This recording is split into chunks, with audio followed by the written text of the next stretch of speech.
नमस्कार दोस्तों, मैं ब्रजमोहन मीणा आप सभी का स्वागत करता हूं आपके अपने इस YouTube channel Alia exam quiz में। तो साथियों, रीट मुख्य परीक्षा और रीट पात्रता परीक्षा के लिए जो कलाम एकेडमी के द्वारा टेस्ट सीरीज चलाई गई है, तो इसके अंदर अपन ने कल देखा था माइनर टेस्ट पेपर 1 और आज अपन देखेंगे मैं यहाँ पर माइनर टेस्ट पेपर 2। ठीक है, जिसका आयोजन 17 नवंबर 2024 को कलाम एकेडमी के द्वारा करवाया गया था। ये वैसे लेवल 1 का पेपर है साथियों, लेकिन इसके अंदर जो कॉमन प्रश्न है वो लेवल 1 और लेवल 2 के लिए 1 से 80 तक के जो क्वेश्चन है यहाँ पर साइकोलॉजी के क्वेश्चन है। तो उन कॉमन क्वेश्चनों को अपन सबसे पहले देखेंगे ताकि लेवल 1 और लेवल 2 वालों के लिए दोनों के लिए फ़ायदा हो सके। ठीक है, तो आइए इसकी शुरुआत करते हैं। आप सभी जो भी साथी यहाँ पर नए जुड़े हैं वो चैनल को सब्सक्राइब कर लेना, क्योंकि जो कलाम एकेडमी की जो पेपर हो रहे हैं माइनर टेस्ट पेपर, जिस प्रकार से अपन ने सेकेंड ग्रेड के पेपर करवाए उसी प्रकार से ये रीट लेवल 1 और लेवल 2 के सारे पेपर मैं यहाँ पर आपको उपलब्ध करवा दूंगा और साथ में ही पीडीएफ आपको टेलीग्राम पर दे दूंगा, तो आप टेलीग्राम में ज्वाइन कर लेना। आलिया एग्जाम क्विज के नाम से हैं। तो आइए शुरू करते हैं, और इससे पहले आप सभी एक बार वीडियो को लाइक कर देवे, ठीक है, और अपने साथियों तक भी शेयर कर देना। आइए देखते हैं एक क्वेश्चनों को। यहाँ पर देखिए, पहला क्वेश्चन क्या कर रहा है कि सीखना केवल ज्ञान या कौशल प्राप्ति ही नहीं है, वरन यह कहीं अधिक है। देखो, सीखना केवल ज्ञान या कौशल प्राप्ति ही नहीं है, वरन यह कहीं अधिक है। तो यहाँ पर क्या हो जाएगा राइट आंसर? व्यवहार में परिवर्तन। ठीक है, व्यवहारगत परिवर्तन है। ठीक है, इसमें जाएगा 1 नंबर, व्यवहारगत परिवर्तन। इसके बाद देखिए साथियों 2 नंबर प्रश्न है, निम्न में से अधिगम के किस सिद्धांत को पुनर्बलन का सिद्धांत भी कहा जाता है? देखो, किस सिद्धांत को पुनर्बलन का सिद्धांत कहते हैं? देखो, उद्दीपक अनुक्रिया सिद्धांत। किसने दिया था उद्दीपक अनुक्रिया का सिद्धांत? ये दिया था किसने? थॉर्नडाइक ने। किसने दिया था? थॉर्नडाइक ने। ठीक है, थॉर्नडाइक ने दिया था। ठीक है, इसके बाद में शास्त्रीय अनुबंधन का सिद्धांत जो किसने दिया था? ये दिया था पावलोव ने। किसने दिया था? पावलोव। ठीक है, इसके बाद में क्रिया प्रसूत अनुबंधन का सिद्धांत ये किसके द्वारा दिया गया? स्किनर के द्वारा। किसके द्वारा? स्किनर। ठीक है, और सूज का सिद्धांत किसने दिया था? यहाँ पर कोहलर ने। किसने दिया था? कोहलर ने दिया था। ठीक है, कोहलर। तो यहाँ पर पूछा है कि निम्न में से अधिगम के किस सिद्धांत को पुनर्बलन का सिद्धांत भी कहा जाता है? तो फिर इसका राइट आंसर क्या हो जाएगा यहाँ पर? तो यहाँ पर राइट आंसर हो जाएगा ऑप्शन नंबर 3, क्रिया प्रसूत अनुबंधन का सिद्धांत किसने दिया था? पीएफ स्किनर के द्वारा। ठीक है, इसी को कहते हैं पुनर्बलन का सिद्धांत। ठीक है, चलिए प्रश्न number 3, the conditions of learning पुस्तक के लेखक हैं। द कंडीशंस ऑफ लर्निंग पुस्तक के लेखक हैं। तो कौन है यहाँ पर? RM गेने। कौन है? गेने। ठीक है, चलिए प्रश्न नंबर 4 है, व्यवहार के कारण व्यवहार में परिवर्तन ही अधिगम है। देखो, व्यवहार के कारण व्यवहार में परिवर्तन, यह किसने कहा था कि व्यवहार के कारण ही व्यवहार में परिवर्तन आता है, वही अधिगम है? तो ये दिया था गिलफोर्ड ने। किसने दिया था? गिलफोर्ड ने। ठीक है, 5 नंबर प्रश्न देखिए, लेव वाइगोत्स्की के अनुसार अधिगम। देखो, किसके अनुसार? लेव वाइगोत्स्की के अनुसार। यहाँ पर पूछा है अधिगम क्या है, तो ये एक सामाजिक गतिविधि है। क्या है? अधिगम सामाजिक गतिविधि है। किसके अनुसार? लेव वाइगोत्स्की के अनुसार। आगे देखिए 6ठा प्रश्न, निम्नलिखित में से कौन सा अधिगम नियम थॉर्नडाइक के द्वारा प्रतिपादित किया गया मुख्य नियम नहीं है? देखो, थॉर्नडाइक ने 3 मुख्य नियम दिए थे। कितने? 3। ठीक है, और 5 थे घोण नियम। 5 तो घोण नियम थे और 3 थे मुख्य नियम। मुख्य नियम कौन कौन से थे? तत्परता का नियम, अभ्यास का नियम और प्रभाव का नियम। और 5 जो घोण नियम थे वो थे बहु अनुक्रिया, मनोवृत्ति का नियम, आंशिक क्रिया का नियम, सादृश्यता और सहज रेखा। ठीक है, तो यहाँ पर पूछा है कि थॉर्नडाइक द्वारा प्रतिपादित किया गया मुख्य नियम नहीं है। देखो, मुख्य नियम तत्परता का नियम है। ठीक है, अभ्यास और प्रभाव, ये जो बहु अनुक्रिया का जो नियम है ये क्या है? ये गौण नियम है। ठीक है, तो यहाँ पर आ जाएगा ऑप्शन नंबर 2। ठीक है,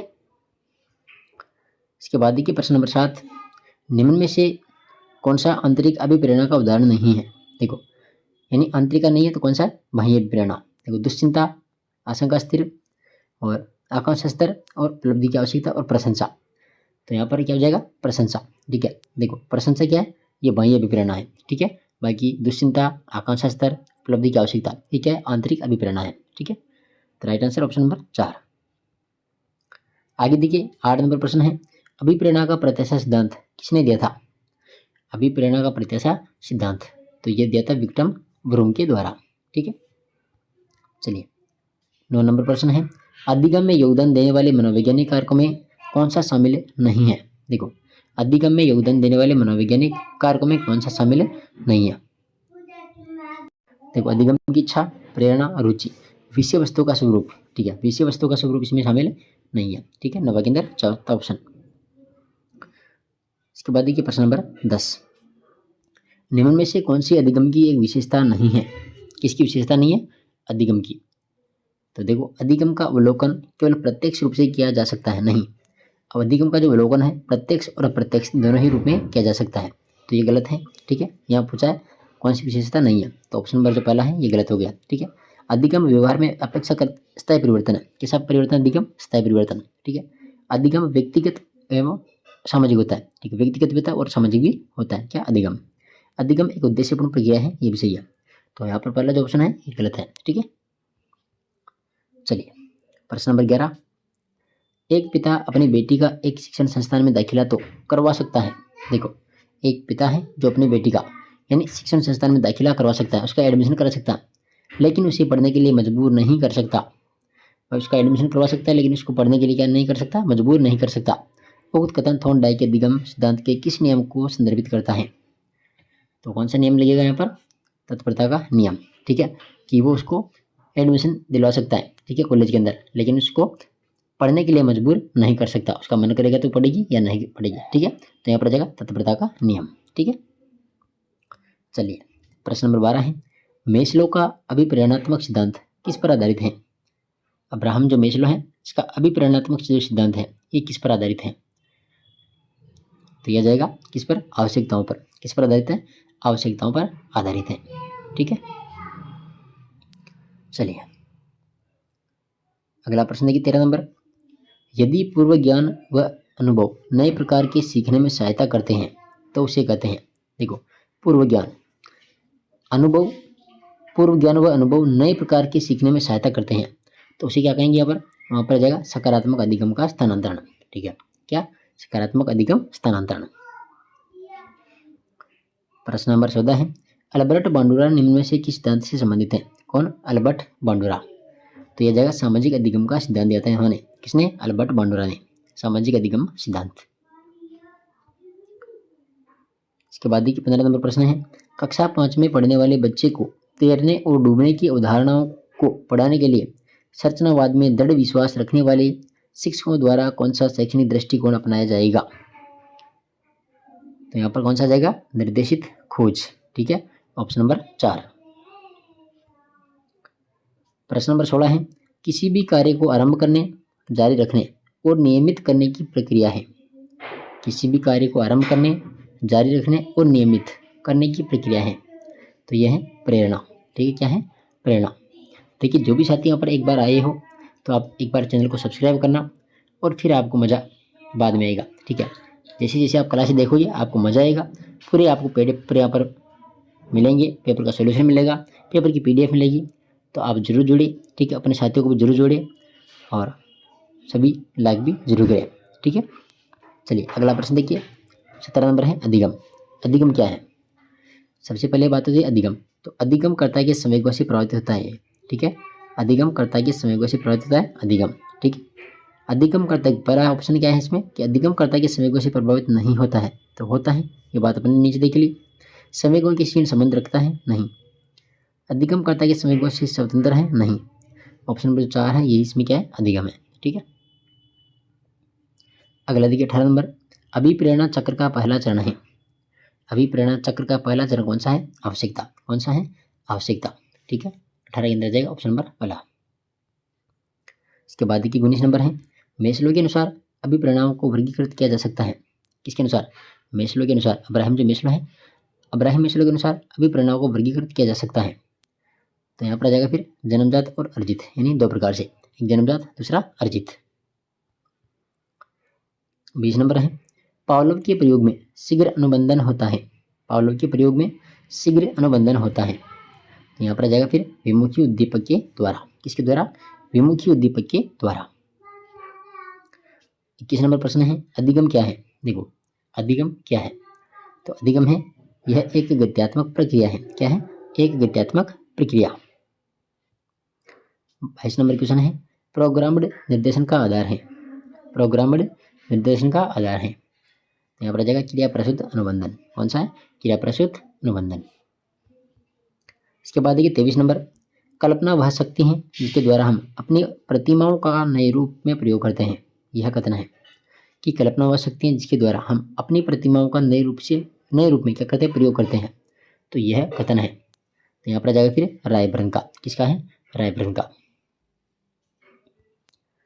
अगला प्रश्न देखिए 24 नंबर, जब प्रेरणा व्यक्ति के बाहरी उद्देश्य की ओर निर्देशित होती है तो उसे कहते हैं। देखो कि जब प्रेरणा व्यक्ति के बाहरी उद्देश्य की ओर निर्देशित होती है तो उसे कहते हैं, क्या कहते हैं? बाह्य अभिप्रेरणा। क्या कहते हैं? बाह्य अभिप्रेरणा। 25 नंबर क्वेश्चन है, निम्न में से कौन सा प्रेरक गौण है? कौन सा प्रेरक यहाँ पर गौण है? तो यहाँ पर जाएगा धन की इच्छा। कौन सा है? धन की इच्छा। भूख, शारीरिक संपर्क और प्यास, यहाँ पर जगह इसमें धन की इच्छा। ठीक है, 2 नंबर। 26 नंबर है, चेन लर्निंग का संबंध है। चेन लर्निंग का संबंध है, तो यहाँ पर आ जाएगा फिर ज्ञान। ठीक है। इसके बाद देखिए 27 नंबर, निम्नलिखित में से कौन बंडोरा के प्रेक्षण अधिगम सिद्धांत में एक प्रक्रिया है? कौन बंडोरा के प्रेक्षण अधिगम सिद्धांत में एक प्रक्रिया है? तो फिर क्या जाएगा यहाँ पर 27 में? प्रतिधारण। क्या जाएगा? प्रतिधारण। 28 नंबर देखिए, पावलोव के प्रयोग में CS है। देखो पावलोव के प्रयोग में CS है, तो ये CS क्या है? घंटी है। यहाँ पर क्या है? CS घंटी है। 29 नंबर क्वेश्चन देखिए, मनोवैज्ञानिक एडविन गुथरी के संदर्भ में निम्न कथनों पर विचार कीजिए कि इन्होंने सीखने की सामीप्यता सिद्धांत का प्रतिपादन किया। किसने? गुथरी ने। गुथरी के अनुसार सीखना उद्दीपक व अनुक्रिया के मध्य पुनर्बलन के आधार पर नहीं अपितु समीपता के आधार पर होता है। यहाँ पर पूछा है असत्य कथन, तो ये तो क्या दोनों ही कथन क्या है? सत्य है। ठीक है, तो इसका राइट आंसर क्या हो जाएगा? न तो 1 न 2। ठीक है, बाकी दोनों कथन यहाँ पर सही है। 30 नंबर देखिए, चिंपैंजी पर कोहलर ने प्रदर्शित किया। देखो चिंपैंजी पर कोहलर के प्रयोग ने प्रदर्शित किया। क्या किया था यहाँ पर? अंतर्दृष्टि के माध्यम से सीखना। ठीक है, इसमें जाएगा 1 नंबर। इसके बाद देखिए 31 नंबर, एक शिक्षक होने के नाते आप सीखने के किस नियम को नहीं अपनाएंगे? आप एक शिक्षक हैं और शिक्षक होने के नाते आप सीखने के किस नियम को नहीं अपनाएंगे? देखो प्रलोभन का नियम, तो यही हम नहीं अपनाएंगे। ठीक है, प्रलोभन। बाकी प्रभाव का नियम, साहचर्य परिवर्तन का नियम और आत्मीकरण का नियम अपन अपना सकते हैं, तो इसमें जाएगा प्रलोभन का नियम। 32 नंबर है, टोलमैन के सिद्धांत के संदर्भ में असत्य है। टोलमैन के सिद्धांत के संदर्भ में असत्य है। देखो यह अव्यक्त अधिगम को महत्वपूर्ण मानता है। सही है। यह मध्यवर्ती चरों को अधिगम में सहायक नहीं मानता।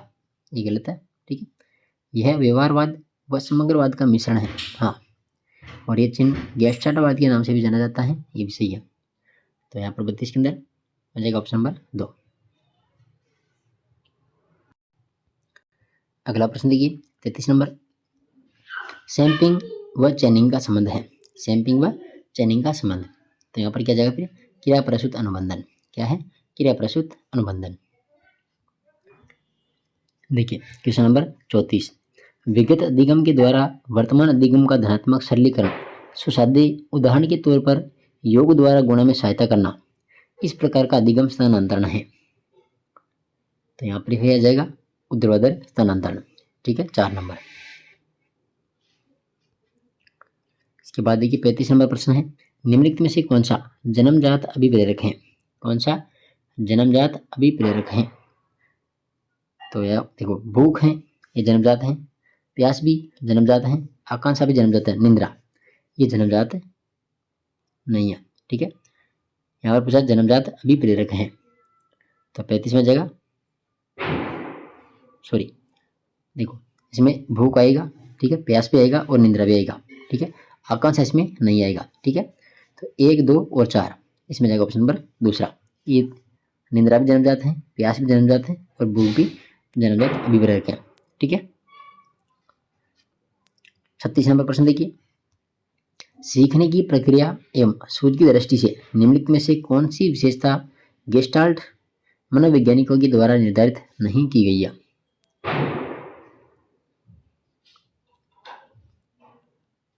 देखो, नहीं की गई है। देखो, अधिगम की प्रकृति संज्ञानात्मक होती है, अधिगम प्रक्रिया यंत्रवत होती है, अधिगम की प्रकृति लगभग स्थायी होती है और सूझ के लिए समस्यात्मक परिस्थिति का होना आवश्यक है। यहाँ पर सही कोट कौन सा है? तो सही कोट कौन सा है यहाँ पर? ऑप्शन नंबर दूसरा, ठीक है। अधिगम प्रक्रिया यंत्रवत होती है, तो यहाँ पर जाएगा केवल 2, ठीक है, ऑप्शन नंबर 4।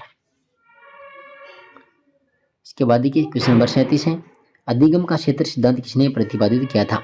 अधिगम का क्षेत्र सिद्धांत किसने प्रतिपादित किया? तो यहाँ पर जाएगा कोट लेवन के द्वारा। क्वेश्चन नंबर 38 है, पावलोव के प्रयोग में कुत्ते का घंटी बजने पर लार आने की क्रिया कहलाती है। पावलोव के प्रयोग में कुत्ते का घंटी बजने पर लार आने की जो क्रिया है वो क्या कहलाती है? तो वह कहलाती है फिर संबंध अनुक्रिया, ठीक है, संबंध अनुक्रिया, कंडीशन रेस्पॉन्स। क्वेश्चन नंबर 39 है, निम्नलिखित में से किस अभिप्रेरक को आंशिक रूप से सामाजिक कहा जा सकता है? तो फिर आ जाएगा यहाँ पर काम, किसको? काम को।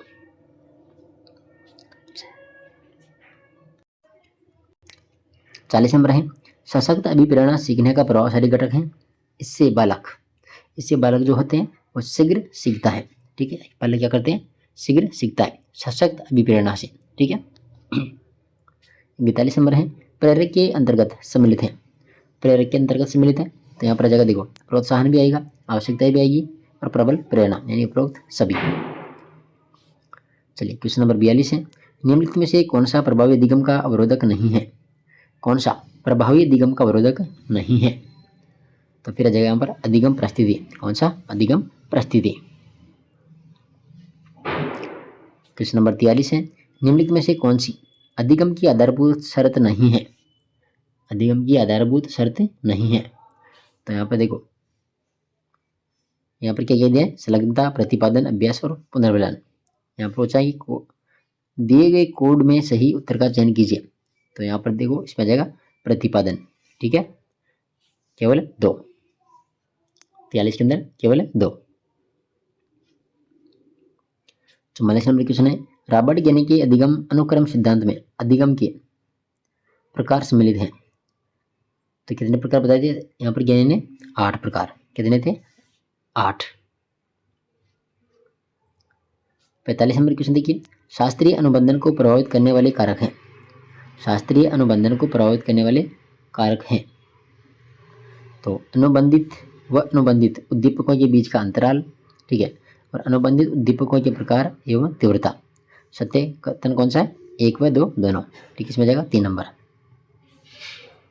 इसके बाद देखिए 46 नंबर क्वेश्चन, निम्नलिखित में से कौन सा कथन अधिगम के बारे में सर्वाधिक उपयुक्त है? किसके बारे में? अधिगम के बारे में सर्वाधिक उपयुक्त है।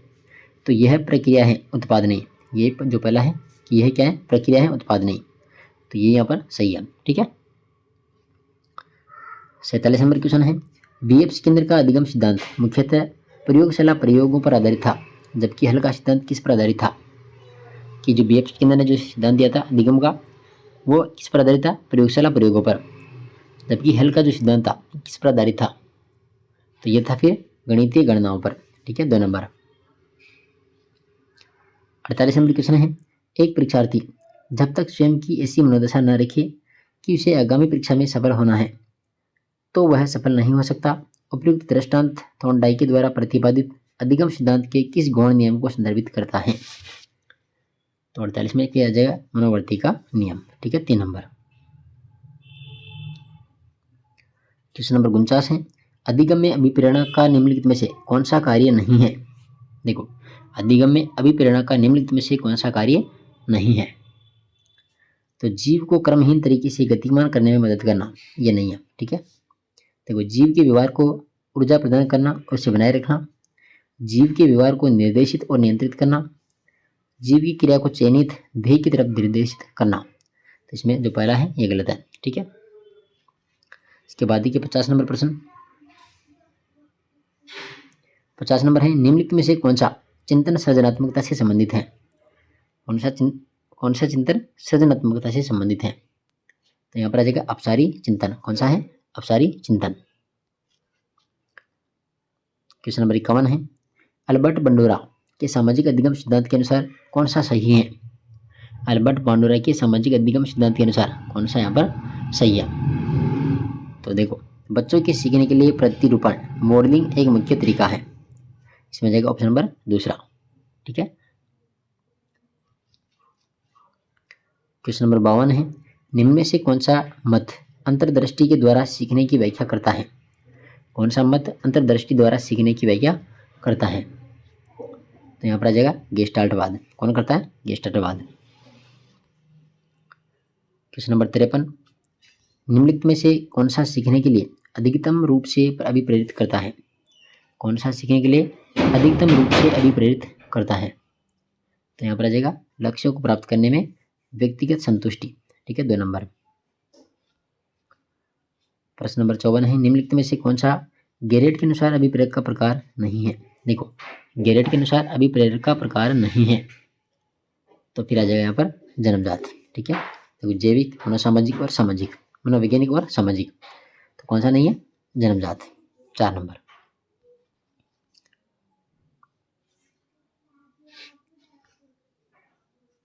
देखो क्वेश्चन नंबर 55, नकारात्मक पुनर्बलन के बारे में निम्नलिखित में से कौन सा कथन सही है? देखो, नकारात्मक पुनर्बलन, इससे अनुक्रिया प्रबलित होती है। हाँ, ये सही है। यह किसी अवांछित अथवा अप्रिय चीज को कम कर या फिर उसे दूर कर कार्य करता है, ये गलत है। ठीक है। कार में पीप की आवाज बंद करने के लिए सीट की पेटी बांधना नकारात्मक पुनर्बलन का उदाहरण है, ये भी सही है। ठीक है, ए भी सही है, सी भी सही है। इससे अनुक्रिया क्षीण हो जाती है, नहीं, ये भी गलत है। ठीक है, यहाँ पर पूछा सही, तो एक ए व सी। बाकी ये भी देख लेते हैं। ये है कि यह किसी उद्दीपन की वांछनीयता और सुहावनापन में वृद्धि कर कार्य करता है, नहीं, इसमें जाएगा ए व सी। ठीक है, ऑप्शन नंबर जो तीसरा है। ठीक है, इसमें राइट आंसर ऑप्शन नंबर 3। चलिए क्वेश्चन नंबर 56 देखते हैं। जिन विद्यार्थियों में टॉप राइटर पर टंकण करना सीखा है, जब वे इस कौशल का अंतरण कंप्यूटर कीबोर्ड पर टंकण करने के लिए कहते हैं, तो यह किस प्रकार के अधिगम का उदाहरण है? तो यहाँ पर जाएगा धनात्मक अंतरण। क्वेश्चन नंबर 57 है, निम्नलिखित में से कौन सा व्यवहार प्रेक्षणात्मक अधिगम की अवस्था नहीं है? कौन सा व्यवहार प्रेक्षणात्मक अधिगम अवस्था नहीं है? तो फिर 57 में क्या जाएगा? वातावरण का विश्लेषण। ठीक है, ये नहीं है। बाकी व्यवहार की पुनः प्रस्तुति के लिए अभिप्रेरित होना, परीक्षित तत्वों को समृद्धि धारण करना और निर्देश के व्यवहार पर ध्यान देना। ठीक है, इसमें कौन सा नहीं है? वातावरण का विश्लेषण।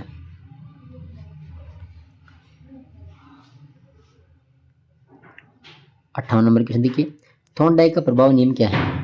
थॉर्नडाइक का प्रभाव नियम क्या है? यहाँ पर आ जाएगा ऑप्शन नंबर दूसरा यहाँ पर कि ऐसे व्यवहार जिसके बाद अनुकूल परिणाम प्राप्त होने की अधिक संभावना रहती है और ऐसे व्यवहार की आशंका कम रहती है, जिनके परिणाम स्वरूप प्रतिकूल परिणाम प्राप्त होते हैं। तो इसमें जाएगा ऑप्शन नंबर 2। ठीक है, ये थॉर्नडाइक का प्रभाव नियम हो जाएगा। क्वेश्चन नंबर 59 है, क्रो एंड क्रो के अनुसार मानव अधिगम में अंतर्निहित मानसिक प्रक्रियाएं हैं। तो यहाँ पर आ जाएगा, देखो सूझ भी आएगा, व्याख्या और आलोचना, उपयुक्त सभी। क्वेश्चन नंबर 60 है, रोजर्स के सिद्धांत के संबंध में असत्य हैं। देखो, रोजर्स के सिद्धांत के संबंध में असत्य हैं। देखो, यह आत्म का सिद्धांत है, यह घटना तत्व का उल्लेख करता है, यह संज्ञानात्मक अधिगम को महत्वपूर्ण मानता है, नहीं, ये तीसरा गलत है, यह मानवतावाद से संबंधित है। हाँ, ये भी सही है। ठीक है, यहाँ पर जो तीसरा ऑप्शन है ये गलत है। इसके बाद देखिए क्वेश्चन नंबर 61, वह चरण जहाँ सूझ अचानक से प्रकट होती है। जहाँ पर सूझ अचानक से प्रकट होती है, तो यहाँ पर आ जाएगा प्रदीप्ति। ठीक है, 3 नंबर। 62 नंबर क्वेश्चन है, पावलोव के अनुबंधन के प्रयोग में भोजन के पूर्व उपस्थित ध्वनि को क्या कहते हैं? पावलोव ने जो अनुबंधन सिद्धांत दिया था, तो भोजन से पूर्व उपस्थित जो ध्वनि दी जाती है उस ध्वनि को क्या कहते हैं? तो यहाँ पर आ जाएगा विलंबित दीपक, 3 नंबर।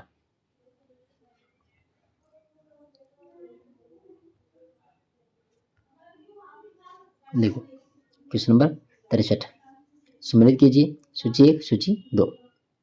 देखो सिकंदर ने प्रयोग किया था किस पर? कबूतर पर, ठीक है। कोहला ने किया था चिंपांजी पर, सुल्तान पर, और थॉर्नडाइक ने किया था बिल्ली पर, और पावलोव ने कुत्ते पर प्रयोग किया था, ठीक है। तो इस प्रकार से इसका राइट आंसर कौन सा है? Option number 4, 2 1 4 3। क्वेश्चन नंबर 64 है निम्नलिखित में से कौन सी एक विशेषता दिगम को परिपक्वता से अलग करती है? कौन सी विशेषता है जो दिगम को परिपक्वता से अलग करती है? तो यहाँ पर जाएगा यह एक व्यक्तिगत और सामाजिक प्रक्रिया है, यानी ऑप्शन नंबर दूसरा। इसके बाद देखिए क्वेश्चन नंबर 65 निम्न कथनों पर विचार कीजिए। पहला है ज्ञान निर्माण प्रक्रिया में सामाजिक अंतःक्रिया नगण्य होती है, और दूसरा है अधिगमकर्ता अपने ज्ञान के निर्माण हेतु सक्रिय भूमिका में रहते हैं। पूछा क्या है कि उपरोक्त कथनों के आधार पर निर्मितवादी दिगम के संदर्भ में कौन सा विकल्प सही है? कौन सा विकल्प सही है? तो यहाँ पर जो पहला है ये गलत है और बाकी दूसरा यहाँ पर सही है, ठीक है। केवल 2 सही है इसमें। किसके अनुसार?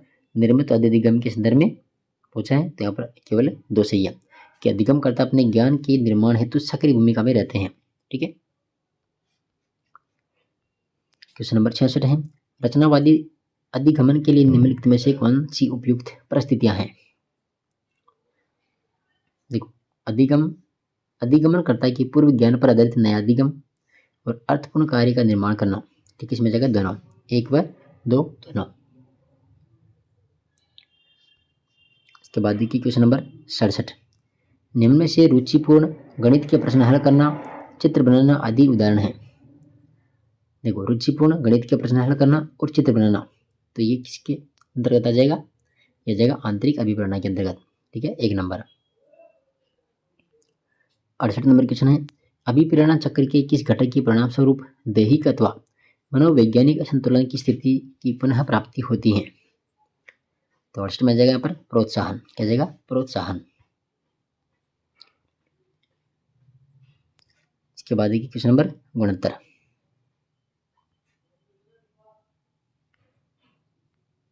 देखो अभिप्रेरणा के संदर्भ में निम्न कथनों पर विचार कीजिए और यहाँ पर सत्य कथन बताना है, ठीक है। अभिप्रेरणा का अर्थ है सजीव प्रयास करना, ठीक है, सही है। दूसरा है अभिप्रेरणा बालक में कार्य करने, सफल होने और विजय पाने की इच्छा को प्रोत्साहित करती है, हाँ ये भी सही है। तीसरा है अभिप्रेरणा कल्पना को क्रियाशील बनाती है, मानसिक शक्ति के गुप्त और अज्ञात स्रोतों को जागृत और प्रयुक्त करती है, तो ये भी सही है, ठीक है। अधिगम यहाँ पर अभिप्रेरणा आंतरिक और वास्तविक होती है, नहीं, ये गलत है, ठीक है। अभिप्रेरणा आंतरिक और वास्तविक नहीं होती है, तो 1 2 और 3 इसमें सही है, 1 2 व 3 यानी ऑप्शन नंबर 4।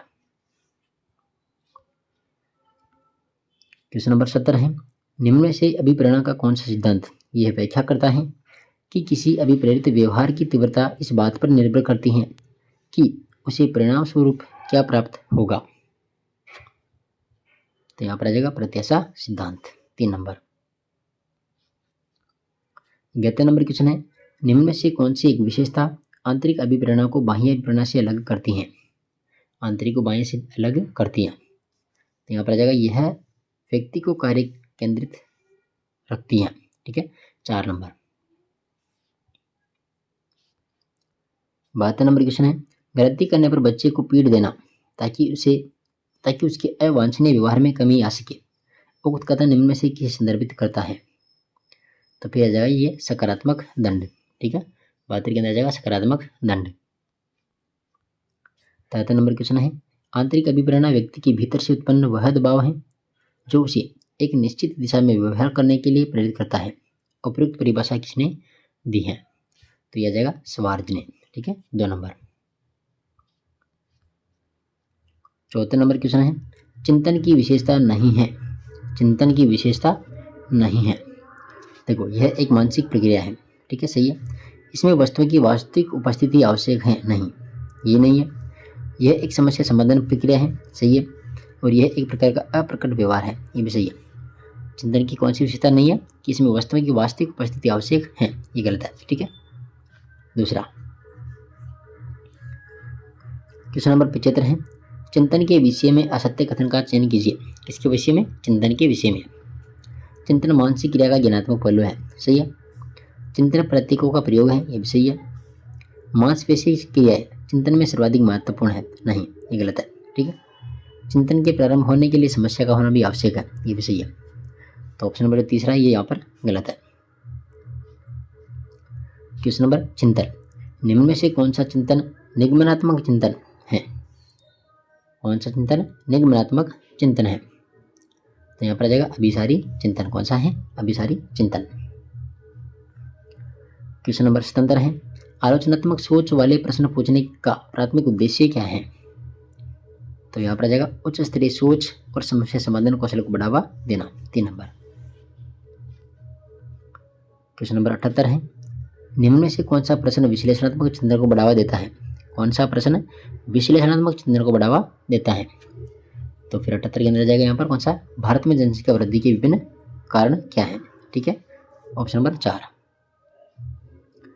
क्वेश्चन नंबर 79 है, थोड़ा दिखने में प्रॉब्लम है। ठीक है, तो आप मैं जो बोल रहा हूँ ध्यान से सुनिए।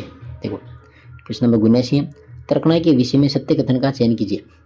ठीक है, इसके बारे में तर्कणाय के विषय में, यह चिंतन की वह प्रक्रिया है जिसमें सामान्य नियमों के आधार पर समस्या समाधान होता है। तो ये तो सही है तर्कणाय के बारे में। यह उद्देश्यपूर्ण, नियंत्रित व चयनित चिंतन हेतु प्रयुक्त होती है। हाँ, ये भी सही है। यह एक प्रकार का वास्तविक चिंतन है जो कि व्यक्ति के चिंतन को क्रमबद्ध करता है। ये भी सही है। इन्हें तीनों यहाँ पर क्या है? सही है। 1, 2, 3, ऑप्शन नंबर 4। इसके बाद देखिए क्वेश्चन नंबर 80 है, संकल्पना मानचित्र का प्रयोग सर्वप्रथम किसने किया था? संकल्पना मानचित्र का प्रयोग सर्वप्रथम किसने किया था? तो ये किया था जेडी नोवाक ने। किसने किया था? JD Novak. तो ये जो 80% थे ये रीट लेवल 1 और रीट लेवल 2 यानी L1 और L2 के लिए महत्वपूर्ण है। ठीक है, दोनों के लिए कॉमन है। बाकी जो क्वेश्चन नंबर 81 से जो आगे क्वेश्चन है वह फिर रीट लेवल 1 के लिए। तो आज की क्लास अपन यही एंड करते हैं। बाकी जो क्लास आएगी उसमें क्वेश्चन नंबर 81 से जो बचे हुए क्वेश्चन हैं उनको अपन देखेंगे। तो आप सभी साथी चैनल को सब्सक्राइब करें, क्लास को लाइक करें और अपने साथियों को भी शेयर जरूर करें। आप PDF जो है टेलीग्राम पर मिलेगी, तो आलिया एग्जाम क्विज के नाम से है। आप टेलीग्राम पर जाइए और ज्वाइन हो जाइए। ठीक है, बाकी आप पढ़ते रहिए, अपनी तैयारी में व्यस्त रहिए। जो भी टेस्ट पेपर होंगे वो आपको उपलब्ध करवा दिए जाएंगे। ठीक है साथियों, धन्यवाद।